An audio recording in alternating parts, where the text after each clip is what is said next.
I've been stuck on how to start this episode, and I think I finally understand why. It's that damn 12% tax. The 12% that has been described as economic harm, framed as an economic matrix, another gap, another weight for those with lived experience to carry, an invisible tax with present, short, and long term consequences tied to control, trauma, workplace impact, to systematic failure. My logical brain understands all of that, but my heart, or I should say, and my heart is crying because what it's actually saying is underneath all the language and the research and the frameworks is that with those with lived experience are being taxed for being harmed, as if it's their fault, as if surviving someone else's violence comes with a bill attached. And then, on top of that, survivors are positioned in the data as economically reduced, not resilient, not rebuilding, not navigating impossible situations with everything they have reduced. That's the dissonance I've concluded I've been sitting with. And I think I needed to say that out loud to release the pressure in my head because I'm thinking about strategy. How do we move through these experiences? Because a strategy can't be built on top of a framework that positions you as less than you are. If it does, then where do you get your confidence from? Where do you get your drive from? Where do you get your tenacity and determination from? So I needed to start there with what's true. And what's true is the 12% tax is real. So are the findings from the research which show the other side of what this harm causes. And what's also very true is the human person navigating this experience. And I know that because I am one of them. And breaking this down, sitting with all of it has been frustrating, irritating, annoying, but also I have felt a great sense of gratitude. Genuinely, I have felt grateful for the kind of person that I am. I'm determined and I'm someone who figures things out, someone who knows how to move in a crisis, even when she has no idea what she's doing. I remember being in the middle of my own court case for childhood abuse. The perpetrator thankfully had been arrested and charged, and I was now waiting for it to come to court. I had an 18-month window to the court case. My court case took nearly 4 years to actually be heard. And so managing that runway alongside work, life, trauma, and everything else in between was a lot. There was no balance. And so I started to feel even more weighted than usual.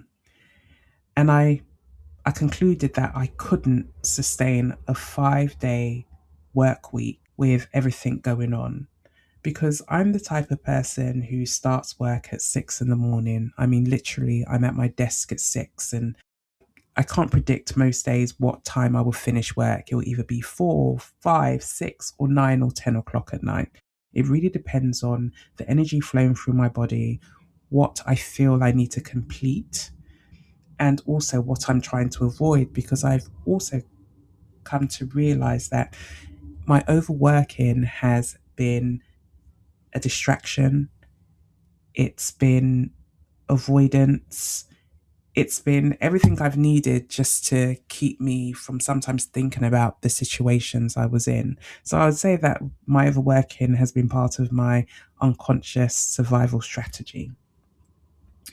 And so I knew that I just couldn't sustain that. I was starting to lose oxygen and I needed the flexibility to breathe because it's exhausting surviving. It's exhausting dragging yourself from pillar A to B. And I just needed the space to not drag myself essentially. And one of the things I've learned being a freelancer in every workplace I've had the opportunity to work in is to get to know the decision makers early. That's the CEO, HR, finance, anyone with the ability to say yes or no quickly. And I've learnt that those individuals are quite crucial to anybody's sort of strategy or survival strategy because they remove obstacles without even knowing it. They help close the gap quickly. They're efficient. They get things done because they recognize that work needs to be done. I started talking to a colleague and she mentioned she was looking to reduce her hours. And then something clicked. I said, would you be interested in doing a job share? I didn't even know if the organization I worked in at the time had that access to be able to do that. I just knew that I needed to have a shift in how I also worked. And I believe that nothing ventured, nothing gained. So while she was thinking about it, sort out the HR director, I informally inquired, and it turned out they did have a job share scheme, which I had no idea about. Hashtag always look at your employee handbook. So I put a case together. I presented it to my team leader at the time. Initially, there was hesitation, which I felt. I think it was probably the first time someone had and said, this is how I need to work. And if I can't work like this, I'll have to go elsewhere. That was my mindset: assertive, honest, direct, straight to the point. Because honestly, all I knew is that it felt like time was running out. I needed to breathe and I needed to be able to access that oxygen without limitation. So basically, I was saying, without saying, give me the oxygen I need to function, or I will find somewhere else to do it. And honestly, I did not have a plan of what that somewhere else would be if it didn't work out. But as it as it would happen, it was approved and I was able to start a job share. What that gave me was 2.5 days. 2.5 days to just do whatever I wanted to do. And what that did, it lifted the burden of the heaviness of the court case that was coming up, the depression, I was still living with it. And what that did, it gave me the ability to sit less burdened with my court case. The depression that I was already living with felt less restrictive. And it helped me to just create another cocoon that I could work towards every week because I knew I always would have the Thursday and the Friday to myself. Because honestly, the weekends are just not long enough for most of us to recuperate. So, let alone when you're going through a lot of life changing situations, you've only got Saturday and Sunday technically to rest, do everything that you need to do, and then you're back in the office on Monday. Honestly, that was just not something I wanted to have to navigate round. So I got my 2.5 days back and it felt fantastic. Days I gave back to myself, and those were the days I called my self love days. But, yes, I got those 2.5 days, but I also had another important responsibility, and that was to my colleague and the commitment that we'd both made to the job share. Because a job share requires trust, transparency, responsibility, and accountability from both parties. And together, we brought all of that to the table, which allowed us to have a fantastic partnership. And we delivered some great work. Now, I'm not saying that the job share is the answer to everything, but it helped me in my situation and it gave me what I needed at the time. And also, what that period showed me is that nobody was going to hand me oxygen. I needed to figure out what I needed. I needed to ask for it. I needed to get asked for the room that I needed, and I needed to step into it. And that's what this episode is about.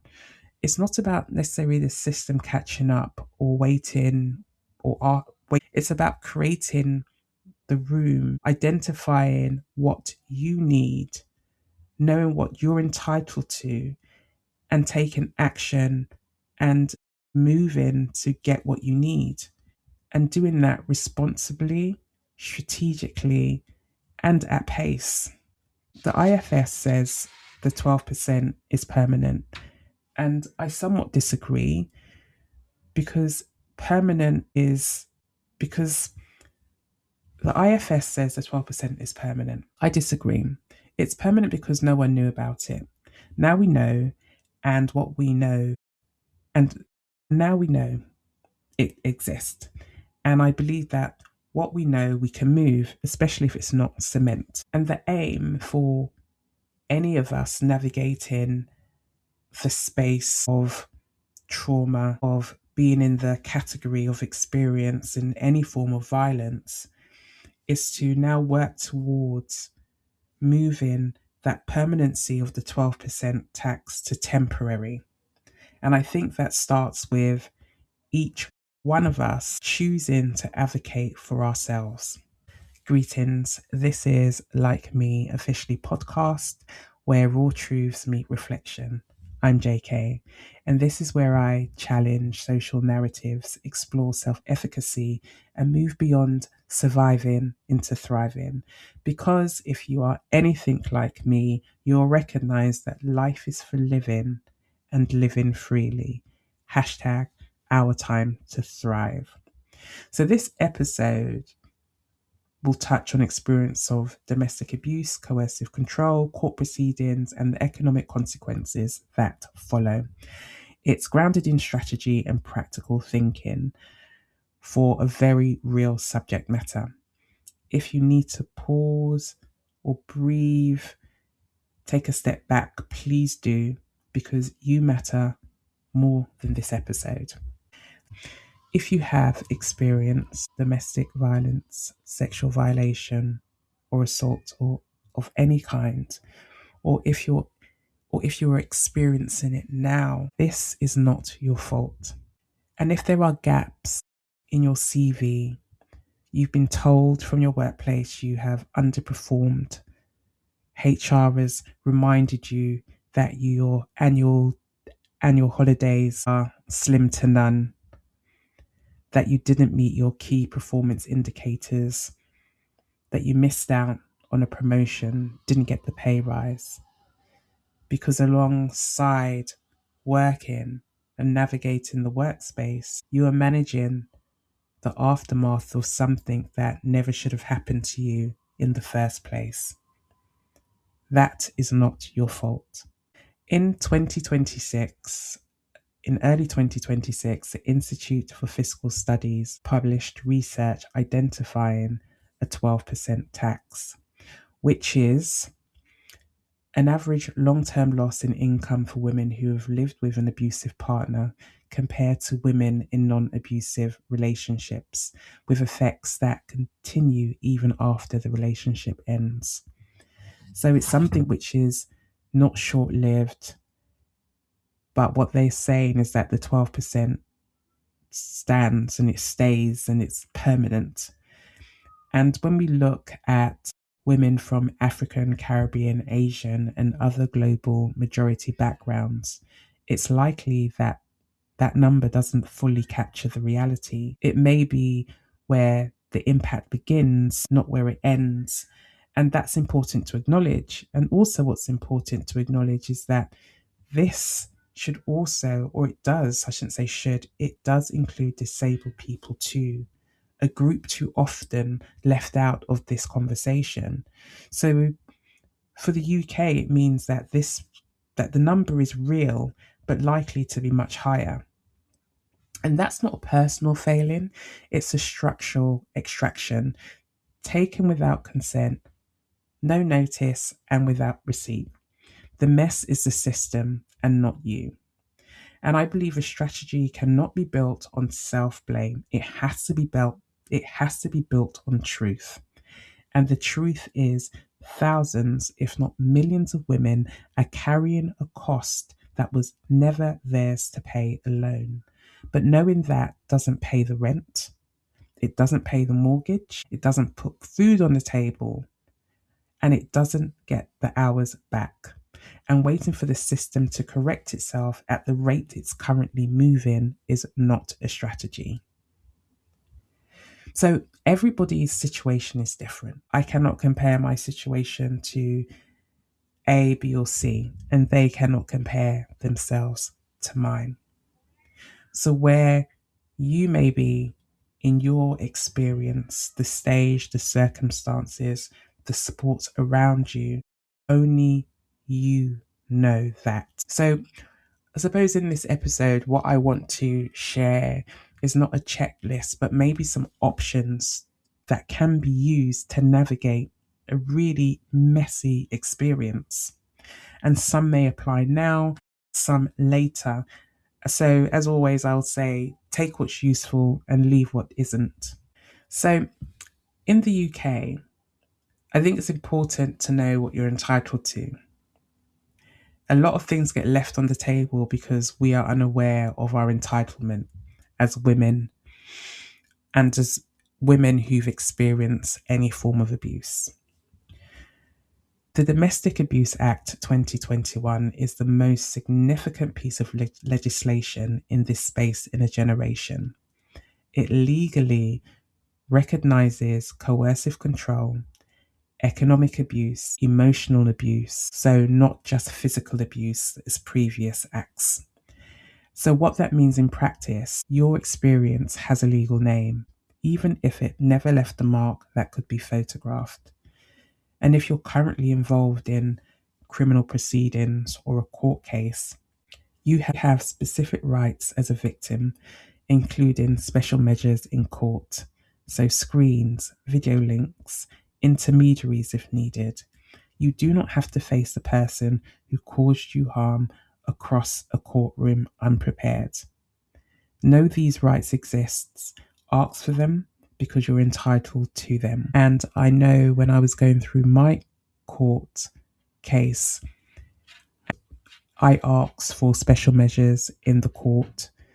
So I was never in the same room with the perpetrator. So even when I was giving my testimony, they were never in the same room with me. When I stepped away, we navigated around each other. And I always had somebody who checked hallways, checked bathrooms to make sure that there were no obstacles in my way as I was moving through the courthouse. And I think those things are very important for confidence, safety, and to reduce any form of fear and intimidation. Then there's the privacy. Then there's the privacy protection, which includes NDAs. So that's non-disclosure agreements. And NDAs work both ways. So if you're in a workplace situation and you are facing a settlement, a redundancy, or a negotiated exit, for example, and particularly if you are being forced to leave due to harassment or bullying, that the law recognizes as a form of violence, you may be asked to sign a non-disclosure agreement. And here's what's good to know. Since 2023, DAs in the UK cannot legally prevent you from reporting abuse to the police. They can't stop you from accessing legal advice. They can't stop you from speaking to a therapist or medical professional. An NDA that attempts to do any of these things is unenforceable. But NDAs can also be a tool you use, not just one used on you. So if you're relocating, if your court case involves sensitive personal information, if you want to control the narrative around your departure from a role, a privacy agreement drafted properly can protect you. But before you sign anything or before you propose anything, get independent legal advice. Not from the organization, because the organization will work on behalf of the organization and not you. Seek your own independent legal advice. And you'll find that many solicitors offer free first consultations. So use it to your advantage. And an important note here is that according to the Femicide Consensus of 2022 in the UK, one woman every 4 days is killed by a current or former partner. At least 40% had already left or were trying to. So the most dangerous moment is the leaving. That's why any agreement that removes one's ability to speak, to get help, to tell someone is not protection, it's a risk for harm. And I think it's important to share that information because there's a reason why you are asking for discretion and privacy. And know your rights in the workplace. The employee handbook is just not a nice read, it's leverage. And what's also good to know is that the Domestic Abuse Act 2021 does not yet create a standalone right to paid leave, but many employers have policies, and where policies exist, they are enforceable. But you won't know what's available to you if you do not read your employee handbook. So before assuming your workplace won't support you or they will support you, find out what your policy actually says. HR departments are required to keep disclosures confidential. So you can inquire informally if something within that context of the employee handbook is not clear or you feel that something's missing. Ask for what options exist, and you don't have to you don't have to disclose anything while you're making that inquiry. And if the policy is thin or the culture feels resistant, think about what you can build within existing structures, like flexible working, adjusted hours, temporary reallocation of responsibilities. These are all legitimate, documented, formal routes of support that an organization can give you. And a job share, like I've said, is one of them. And I know that one works. Another is financial documentation and building your own evidence. One of the least talked about aspects of the 12% tax is that it often leaves no paper trail. The lost promotion, the reduced hours you agreed to because you had no choice, the savings you couldn't build, the pension contributions that didn't happen. So start documenting what you can. Your earning history, employment record, any financial decisions made under duress. Keep records of costs directly related to your situation. So legal fees, relocation costs, medical expenses, including therapy costs, childcare changes, even transportation. And full transparency, I'm currently rebuilding all of this myself right now. I remember things, but I don't have the receipts to support my memory. And facts matter, especially if an opportunity arises legally, financially, professionally to claim back what was lost. So document what you can as soon as you can because memory fades, evidence doesn't. And own your own personal strategy. You can take inspiration from others, but understand that there is no single template. There is no one size fits all.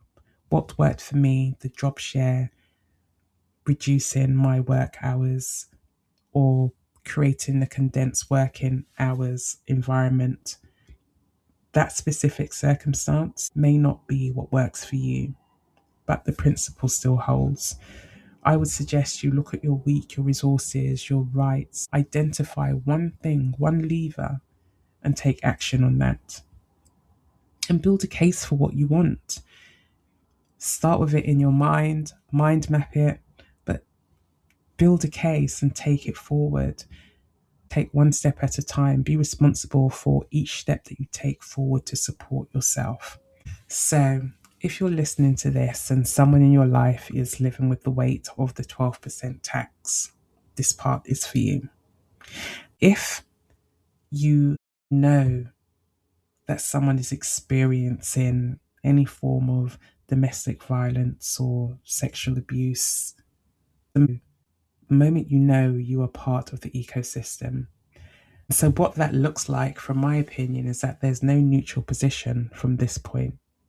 You can't ignore a truth or someone's experience. I mean, you can ignore it, but how will that make you feel to ignore someone else's suffering? And choosing not to act is a choice. And I'm not saying you have to be a savior or be a knight in shining armor, not at all. But you can take small steps and actions to provide support, because comfort alone says, I'm here, I see you, I'm sorry this is happening.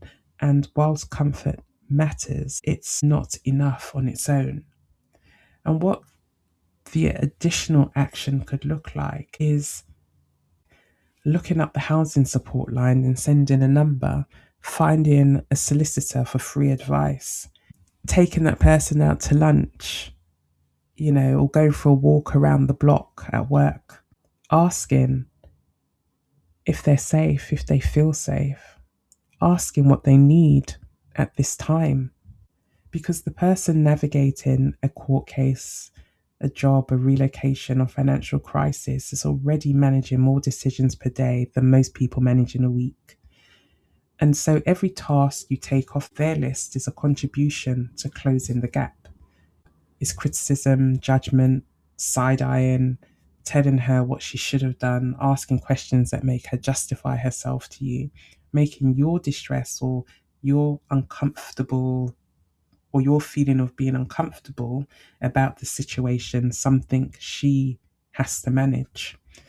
And if you genuinely don't have the capacity to support or take action in any of those ways, that's okay. Honestly, it's okay. Just don't disappear.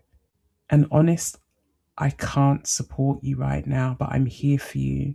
I haven't forgotten you is worth much more than being silent. Show up when you can. Ask what's needed rather than deciding for yourself, and keep showing up past the crisis into the rebuilding, because that is where most people vanish. And that is exactly where you are needed most, in the rebuilding. And if you work in HR or you manage people, you are already making decisions that affect survivors in your organization every single day. And probably you don't even realize it, but you are. So the question isn't whether you have a role, because you're already in a role. The question is whether you're playing it deliberately or by default. Research published in 2026 by the Institute for Fiscal Studies showed something that should stop every manager or team leader in their tracks, which is, in female managed organizations, when a woman is assaulted or harassed, the perpetrator is significantly more likely to be dismissed. In male managed organizations, it's the female employee who leaves. Same act, different outcome.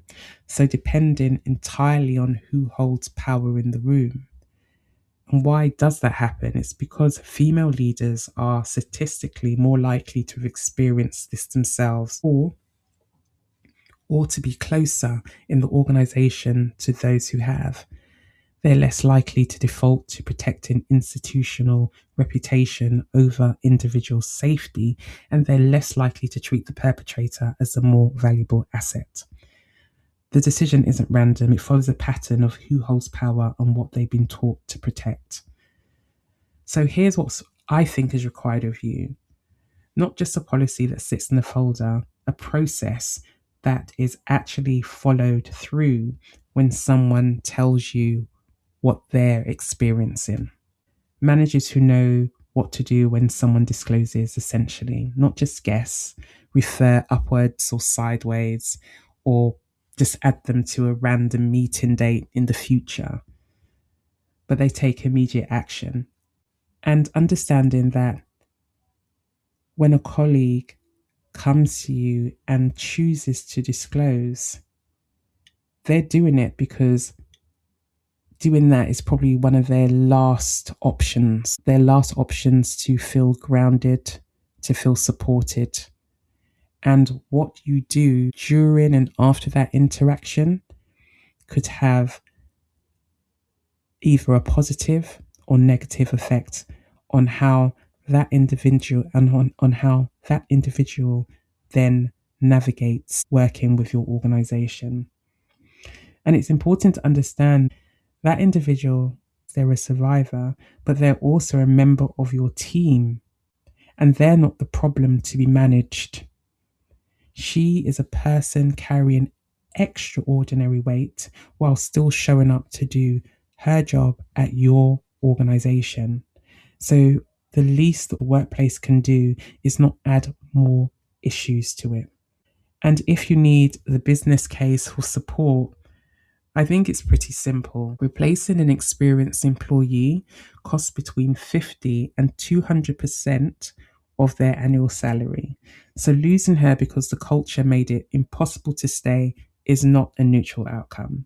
It's a choice made by default. So make a deliberate intention to do the best you can to support this individual as she navigates a very complicated and exhausting experience.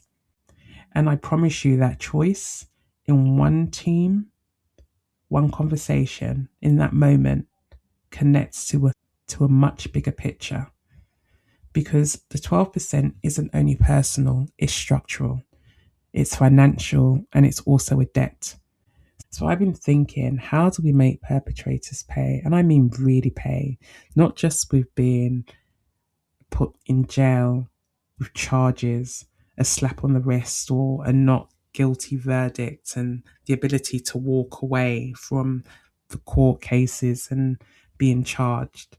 Because I also wonder, even through that period of being arrested, charged, investigated, maybe going to jail, going through the whole court process, I wonder in their minds if any of that even really matters to them. Does it really pain? Does it hurt? Does any of that create the kind of discomfort that changes behavior and attitudes?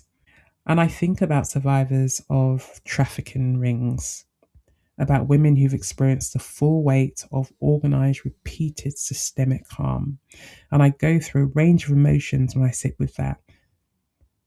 And I'm not advocating for hate or violence, but while I'm sitting in the question, I just want the perpetrators to be hit where it hurts. And I feel that where it can hurt them the most is the money.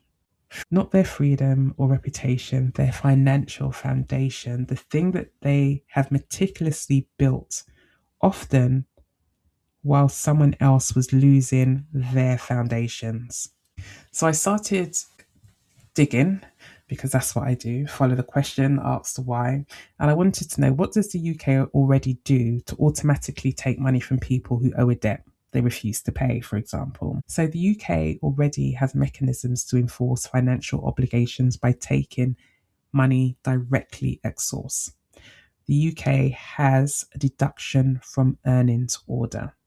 So if someone refuses to pay what they owe, the money is taken directly from their wages before they receive it. Because what's already been learnt is that financial obligation cannot rely on goodwill. It has to be structural. So the mechanism exists. We know it works, so it can be used.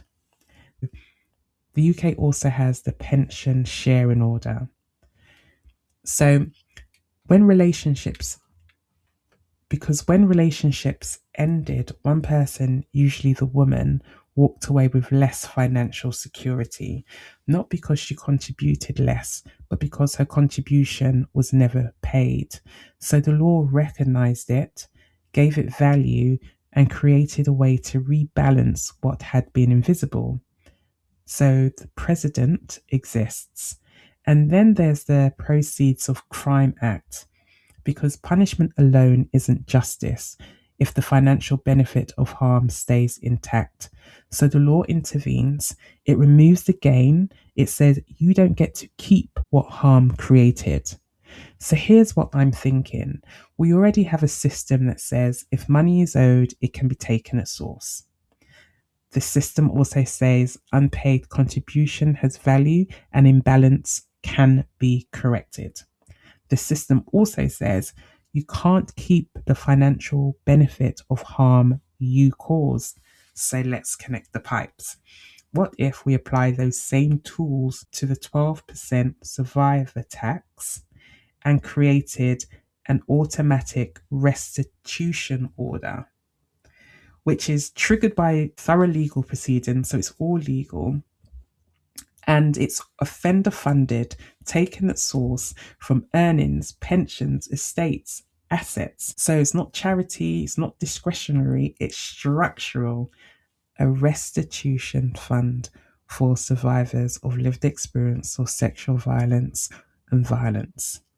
And the fund is there not to keep survivors in survival mode, but to restore access to stability, autonomy, and opportunity, and to help them rebuild the ground that was lost. And where there is immense wealth, like estates and foundations and investments, the principle is the same. One can't build a clean legacy on someone else's losses.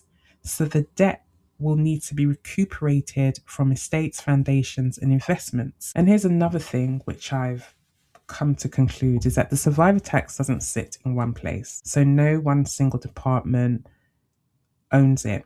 It sort of like disperses across various areas like housing, the NHS, which is the UK's National Health Service, the welfare system, and employment. So it's spread out very thin around all these different areas.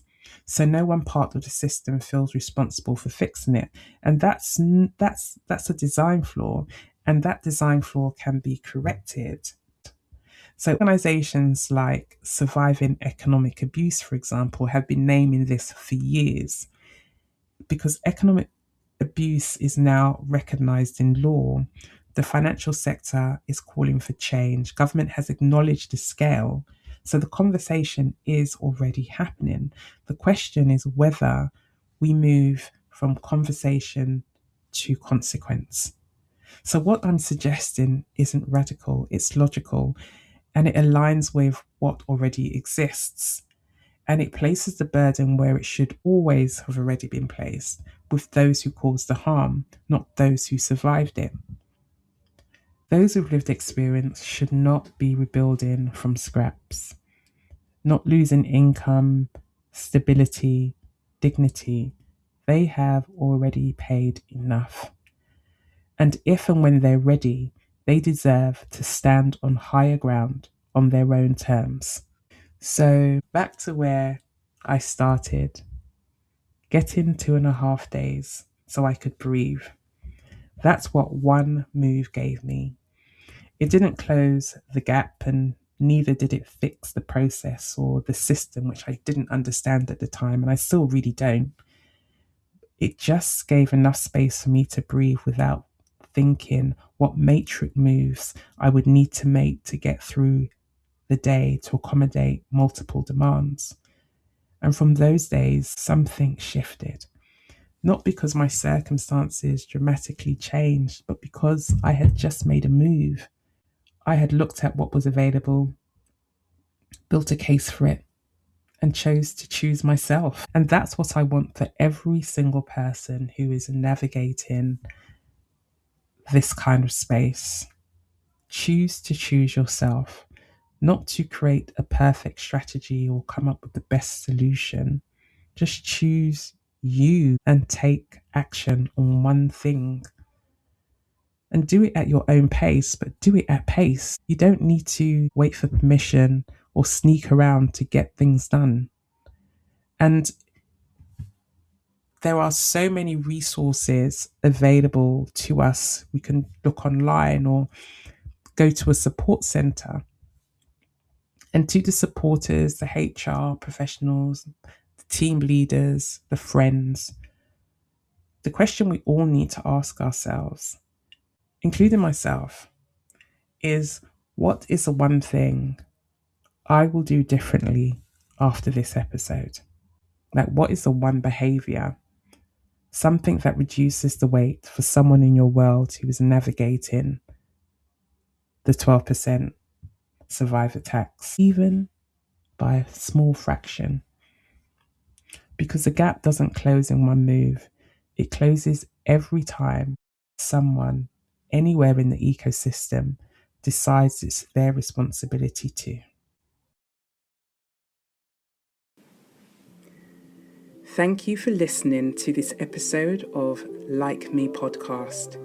If anything I've shared has made you stop, think, or see yourself just a little bit clearer, fantastic.